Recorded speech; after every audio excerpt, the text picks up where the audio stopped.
Hello बच्चों, welcome back to my YouTube channel English by जेज खान। तो बच्चों, जैसा कि आपको पार्ट्स ऑफ स्पीच के डिफिनेशन को मैंने समझाया था, क्योंकि आगे हमें टेस्ट पढ़ाना है, इसलिए वो बेसिक फैक्ट ज़रूरी था और उसी से रिलेटेड कुछ और भी बेसिक फैक्ट्स मैं समझा रहा हूँ ताकि आपको समस्या ना हो, प्रॉब्लम ना हो। तो आइए कुछ बेसिक चीज़ बता रहा हूँ मैं।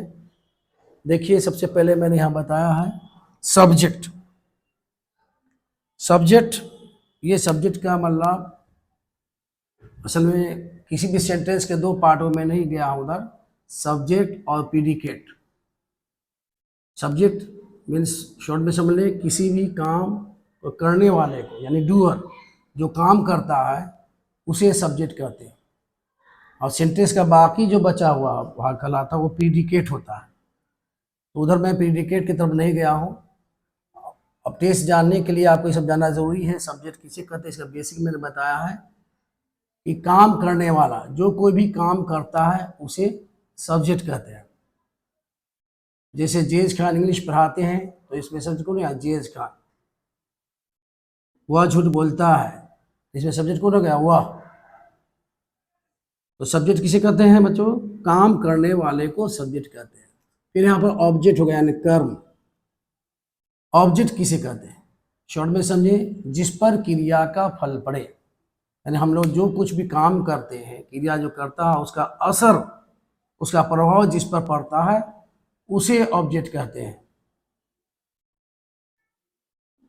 ठीक है, जिस पर क्रिया का फल पड़े उसे ऑब्जेक्ट कहते हैं।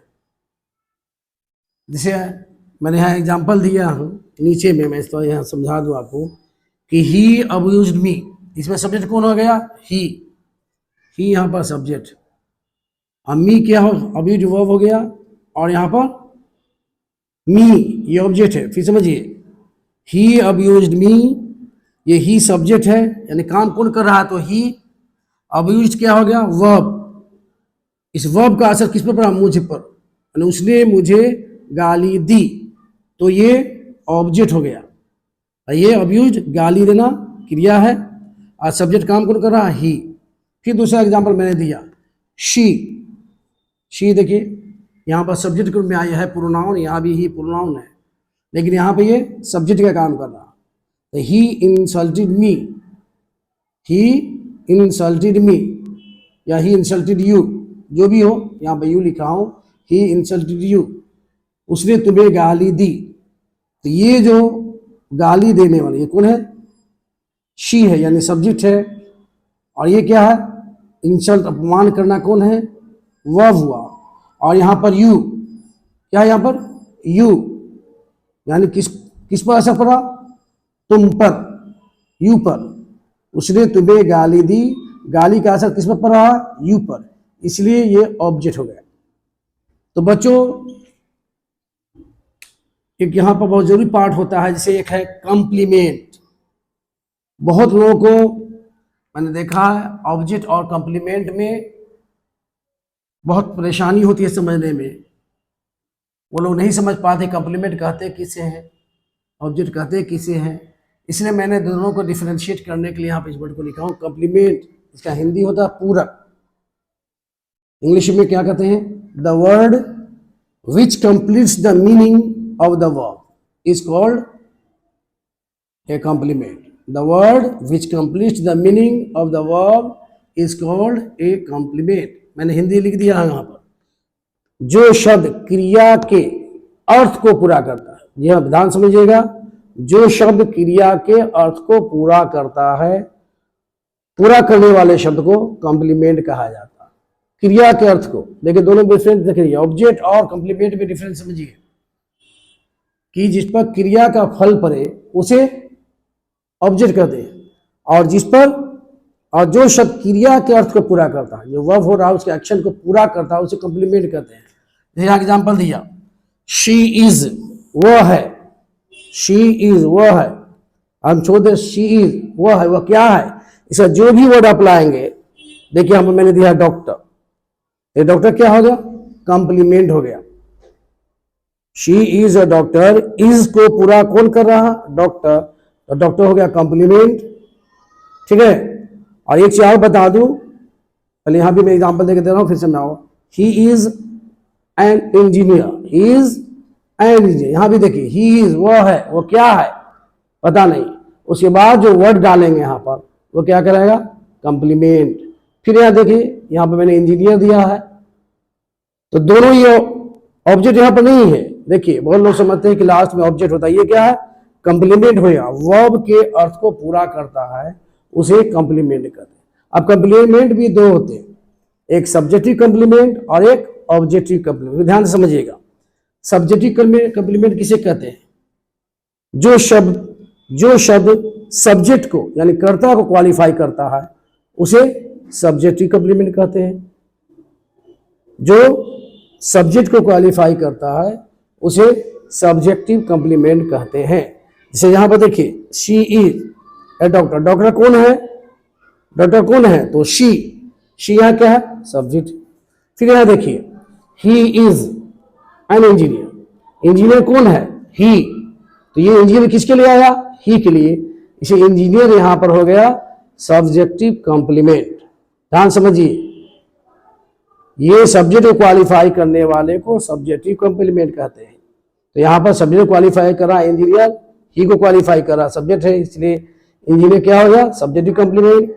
और यहां पर शी, देखिए शी को क्वालिफाई करा डॉक्टर, इसलिए यहां पर भी डॉक्टर क्या हो गया, सब्जेक्टिव कंप्लीमेंट। फिर नीचे देखिए एग्जाम्पल में, वी मेड हिम, हम लोग उसे बनाया, क्या बनाया, हिम क्या है, यहाँ ऑब्जेक्ट है, यहां पर लिखा गया monitor, we made he monitor, monitor क्या हो गया, ये ऑब्जेक्टिव कंप्लीमेंट हुआ, यहां पर सब्जेक्ट नहीं, हम लोगों ने बनाया, उसे बनाया, इसे, ये हिम हो गया ऑब्जेक्ट और मॉनिटर हो गया ऑब्जेक्टिव कंप्लीमेंट। फिर यहां देखिए, वी इलेक्टेड हिम, फिर यहां देखिए हिम है यानी ऑब्जेक्ट, हम लोगों ने उसे चुना, क्या चुना, प्रेसिडेंट, हम लोगों ने उसे क्या चुना, प्रेसिडेंट, तो प्रेसिडेंट क्या हो गया, ऑब्जेक्टिव कंप्लीमेंट। चुनने वाले हम यानी सब्जेक्ट यहां वी है और चुना जा रहा है इस ऑब्जेक्ट को, ऑब्जेक्ट के लिए यानी हिम के लिए प्रेसिडेंट आया, फिर यहां पर हिम के लिए मॉनिटर आया, तो इसको क्या कहते हैं, ऑब्जेक्टिव कंप्लीमेंट तो हुआ, लेकिन कौन कंप्लीमेंट, ऑब्जेक्टिव कंप्लीमेंट। तो क्या समझे, कंप्लीमेंट दो होते हैं, जो सब्जेक्ट को क्वालिफाई करता है वो सब्जेक्टिव कंप्लीमेंट, जो ऑब्जेक्ट को क्वालिफाई करता है उसे ऑब्जेक्टिव कंप्लीमेंट। और ऑब्जेक्ट के बारे में मैंने बता दिया कि ऑब्जेक्ट किसे कहते हैं, तो जिस पर क्रिया का फल पड़े उसे ऑब्जेक्ट कहते हैं। हमें उम्मीद है कि आपको बढ़िया से समझ में आ गया होगा, ठीक है। तो सब्जेक्ट, कंप्लीमेंट और ऑब्जेक्ट को ये समझना बहुत जरूरी है टेंस शुरू करने से पहले, इसलिए मैंने आपको बताया। थोड़ा सा और इसमें कुछ बेसिक बताता हूँ। तो बच्चों, आपको ऑब्जेक्ट और कंप्लीमेंट में मैंने डिफरेंस बताया, उस पर आप ध्यान से समझेंगे उस दोनों डिफरेंस क्या है ऑब्जेक्ट और कंप्लीमेंट में। अब कुछ बेसिक फैक्ट्स और भी है जो बता दूं।